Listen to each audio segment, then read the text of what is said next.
ಒಂದ್ ಕಡೆ DK Shivakumar CM ಮಾಡೋದಕ್ಕೆ ಅವರ ಬಣ ಕಸರತ್ತನ್ನ ಮಾಡ್ತಾ ಇದೆ. ಮಲ್ಲಿಕಾರ್ಜುನ ಖರ್ಗೆ ಅವರ ಭೇಟಿಯಿಂದ ಹಿಡಿದು ಹಲವು ಕಸರತ್ತುಗಳನ್ನ ಮಾಡ್ತಾ ಇದೆ ತಮ್ಮ ನಾಯಕನ ಪರವಾಗಿ. ಮತ್ತೊಂದು ಕಡೆ ಸಿಎಂ ಬಣ ಕೂಡ ಆಕ್ಟಿವ್ ಇದೆ. ಇದೆಲ್ಲದರ ಮಧ್ಯೆ ತಂದೆಯ ಪರವಾಗಿ ಫೀಲ್ಡ್ಗೆ ಇಳಿದಿದ್ದಾರೆ ಪುತ್ರ ಯತೀಂದ್ರ ಸಿದ್ದರಾಮಯ್ಯ. ಹುಬ್ಬಳ್ಳಿ ಧಾರವಾಡ ಪೂರ್ವ ಕ್ಷೇತ್ರದ ಶಾಸಕರ ಜೊತೆಗೆ ಚರ್ಚೆಯನ್ನ ಮಾಡಿದ್ದಾರೆ. ಪ್ರಸಾದಪ್ಪಯ್ಯ ಮನೆಗೆ ಭೇಟಿ ಕೊಟ್ಟು ಮಾತುಕತೆಯನ್ನ ನಡೆಸಿದ್ದಾರೆ. ಹುಬ್ಬಳ್ಳಿ ಸಂತೋಷ್ ನಗರದಲ್ಲಿರುವಂತಹ ಪ್ರಸಾದಪ್ಪಯ್ಯ ಅವರ ನಿವಾಸಕ್ಕೆ ಭೇಟಿಯನ್ನ ಕೊಟ್ಟಿದ್ರು ಯತೀಂದ್ರ ಸಿದ್ದರಾಮಯ್ಯ.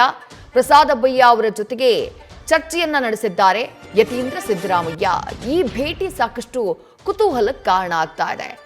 ಯಾವ ಕಾರಣಕ್ಕಾಗಿ ಭೇಟಿ ಕೊಟ್ರು, ಏನ್ ಚರ್ಚೆಯನ್ನ ಮಾಡಿದ್ರು, ತಂದೆಯ ಪರವಾಗಿ ಶಾಸಕರನ್ನ ಒಗ್ಗೂಡಿಸುವಂತಹ ಪ್ರಯತ್ನನ ಇದು. ಶಾಸಕರ ಅಭಿಪ್ರಾಯವನ್ನ ಹೈಕಮಾಂಡ್ ಕೇಳೋದಕ್ಕೆ ಮುಂದಾದ್ರೆ ನಾಯಕತ್ವ ಬದಲಾವಣೆಯ ಚರ್ಚೆ ಜೋರಾದಂತಹ ಸಂದರ್ಭದಲ್ಲಿ ಅದಕ್ಕಾಗಿ ಪೂರ್ವ ತಯಾರಿಯನ್ನ ಮಾಡಿಕೊಳ್ತಿದ್ದಾರೆ ಯತೀಂದ್ರ ಸಿದ್ದರಾಮಯ್ಯ. ಇಂಥದ್ದೊಂದು ಚರ್ಚೆ ಈಗ ಆರಂಭವಾಗಿದೆ. ಹುಬ್ಬಳ್ಳಿ ಧಾರವಾಡ ಪೂರ್ವ ಕ್ಷೇತ್ರದ ಶಾಸಕರಾಗಿರುವಂತಹ ಪ್ರಸಾದಪ್ಪಯ್ಯ ಅವರನ್ನ ಭೇಟಿಯಾಗಿ ಚರ್ಚೆ ಮಾಡಿದ್ದಾರೆ ಯತೀಂದ್ರ ಸಿದ್ದರಾಮಯ್ಯ. ನ್ಯೂಸ್ ಫಸ್ಟ್ ನಿರ್ಭೀತಿಯಿಂದ ನಿಮ್ಮ ಪರವಾಗಿ.